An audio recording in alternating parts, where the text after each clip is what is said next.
I play Meg, who is career obsessed and who is a little bit older and forgets to realizes one day that she might want to have a baby, and because she hasn't really been paying attention to her clock, her what is it called? Biological clock, because she's been so busy taking care of her little sister and obsessing on her career.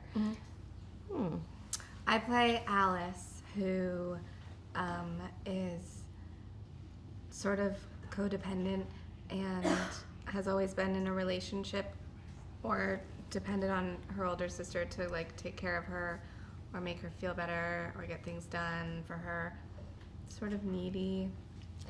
And then she decides to not do that anymore, but doesn't realize how hard it's going to be. And then she overcomes her fears and her shortcomings. And she becomes a real woman in the world, in America. So you both, this is a great cast, by the way, and there's a lot of great chemistry on the screen. But you two have two prominent relationships. Can you talk a little bit about, first we'll start with your relationship with Robin, played by Rebel, and just talk about what that relationship is about and a little bit about working with Rebel. Alice meets Rebel's character Robin in their workplace, and she's sort of just a maniac, and they go on lots of adventures. Now, talk about working with Christian as a director. Did he give you a little bit of license to improvise some of the scenes in the film? Yeah, he did. He was open to that, and Dana Fox was on the set every day, and she's one of the writers and producers. And she would write alts while we were doing the scene, and yell out ideas for us and outlines, and so it was kind of loose-ish at times and sometimes not, but he was great. He's like the Energizer Bunny. Yeah.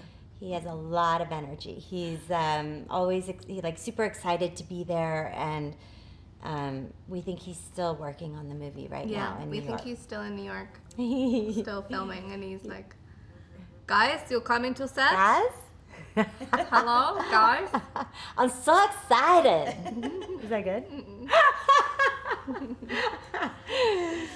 Now, the stories, even though it's a romantic comedy, but it's got a lot of messages in it with these stories in it. So what do you hope that audiences will take away from this? I think that, obviously, it's going to, people are going to find it very relatable in all ages, adult ages. So what do you hope that they walk away from after seeing this? I hope people, mostly young women, feel encouraged and positive about being happy with themselves and proud of themselves and free and able to just be themselves. To enjoy the time in your life before you get married and have kids, and just like cherish that time, because you might decide to stay single forever, but if you get into a relationship, then it's I don't know, it's a special time that people sometimes don't appreciate, or they take it for granted, and they kind of skip past it. But I think it's important to just enjoy that time and live it up. And to not feel like your identity relies on you attaching yourself to another person.